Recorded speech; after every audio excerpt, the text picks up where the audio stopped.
அதே போல இது ரிப்பீட் ஆகிட்டே இருக்கும். இந்த படத்தோட ரகசியம் என்னன்னா, இன்னைக்கு நீங்க இங்க வந்தது புதுசு கிடையாது. 5000 வருஷத்துக்கு முன்னால இதே சனிக்கிழமை இதே டைம் இங்க உட்கார்ந்து இந்த ஞானத்தை கேட்டீங்க. இன்னைக்கு நின்னு கேட்கறீங்க. கரெக்டா அடுத்த 5000 வருஷம் இது வாழ்க்கை ஒரு வட்டம், திருப்பி இதே இடத்துக்கு வந்துருவீங்க. 5000 வருஷம் கழிச்சு இதே சனிக்கிழமை இதே ட்ரெஸ்ஸோட உட்கார்ந்துருப்பீங்க.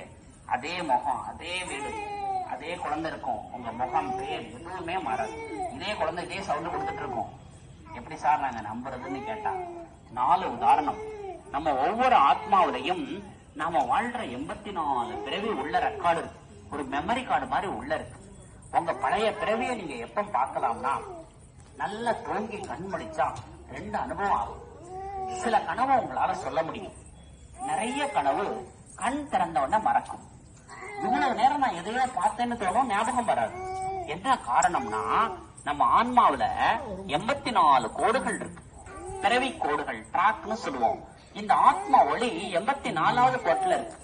தூக்கத்துல அது 74வது கோட்டில் உட்கார்ந்தா அந்த பிறவி மனக்கண்ணுல தெரியும்.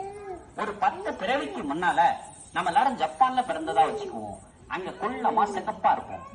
அங்க பேசின மொழி ஜப்பான் மொழி. அங்க சாப்பிட்ட உணவு இங்க மாதிரி இட்லி அரிசி சாதம் கிடையாது. ஒரு 500 வருஷம் முன்னால கரண்ட் கிடையாது, கான்கிரீட் வீடு கிடையாது, மில் ட்ரெஸ் கிடையாது. அந்த வாழ்க்கையை பார்த்துட்டு கண் திறந்தா வைத்தியபுரம் ஏரியாவில நம்ம வீட்டுல படுத்திருப்போம். இந்த மனம் அந்த ஜப்பான் காட்சி அப்படியே ரிஜெக்ட் பண்ணும். நீங்க தூக்கத்துல எதிர்த்த விட்டமாவையோ பக்கத்து விட்டமாவையோ பார்த்தா சொல்லிடலாம், பார்த்தது ஜப்பான். மெமரி லாஸ் ஆகும். தொட்டில தூங்குற குழந்தைய பாருங்க, கண்ணை மூடி தூங்கும், ஆனா சிரிக்கும். திடீர்னு பயப்படும். அந்த குழந்தை முந்தைய பிறவிய பார்க்கும். அந்த பிறவியில ஒரு மரத்துல ஊஞ்சல் ஆடி இருக்குன்னா அதை பார்த்து சந்தோஷப்படும். அதே பிறவில ஒரு மாடு மொட்டை வந்திருக்குன்னா பயப்படும். அப்புறம் நீங்க சில ஊருக்கு போனா ஆல்ரெடி அங்க வந்த மாதிரி, அந்த இடங்களை பார்த்த மாதிரி தோணும். சில நிகழ்ச்சி நடக்கும்போது முந்தி நடந்தது போல தோணும். சில முகத்தை பார்த்தா பார்த்த மாதிரி இருக்கேன்னு தோணும். இதுக்கெல்லாம் என்ன காரணம்? பகவான் சொல்றாங்க, நத்திங் நியூ, எதுவுமே புதுசா நடக்கல. ஏற்கனவே நடந்தது, இப்ப நடந்துட்டு இருக்கு, இதே போல திருப்பி நடக்கும். இந்த உலகம் ஒரு சினிமா மாதிரி. 2 மணி நேர சினிமா செகண்ட் ஷோ போட்டா அதே காட்சி வரும். அதே போல 5000 வருடம் இந்த பூமியில என்னெல்லாம் நடக்குதோ அதேதான் அடுத்த 5000 வருஷம். அடுத்த 5000 வருஷம் ஒரு பானை சோறுக்கு ஒரு சோறு பதங்கிற மாதிரி ஒரு 5000 வருஷ வரலாற்றை இறைவர் நமக்கு சொல்லி தர்றார். 5000 வருஷம் தெரிஞ்சா முழு ஞானிங்கிறார். முழு ஞானம்ங்கிற வெளிச்சம் வந்துட்டுனா அக இருள் போயிரும். இந்த 3 ஞானத்தை கேட்டா நம்முடைய ஆத்மா உள் மனம் அமைதியாகும். நீங்க எல்லாரும் நல்ல சாந்தி அடையணும். சாந்தம் லேது சௌக்கியம் லேதுன்னு சொன்னாங்க. சாந்தம் இல்லையே சௌக்கியம் இல்லை. அதனால ஆத்மாவின் தர்மம் சாந்தி. நீங்க அமைதியாகணும். மனம் அமைதியாகணும்னா மனம் சுத்தமாகணும். மனசுல நிறைய குப்பையை உள்ள போட்டுட்டோம். கடவுளை நினைத்தால் கடவுள் ஆகலாம், குப்பையை நினைத்தால் குப்பையாகலாம்.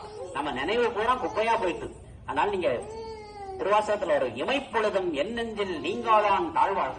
இமைக்க கண் சிதற்ற நேரம் கூட மறக்க கூடாது. ஆனா நம்ம ரொம்ப மறந்துட்டோம்.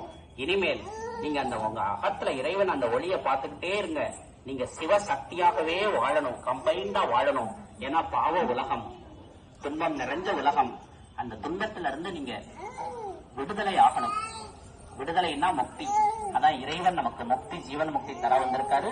சோ நீங்க அவரை மார்க்கண்டேயன் சிவனை பிடிச்ச மாதிரி நீங்க எல்லாரும் உங்க மனசுக்குள்ள கடவுளை பிடிச்சிட்டு நீங்க வாழுங்க. வாழ்த்துக்கள். நன்றி.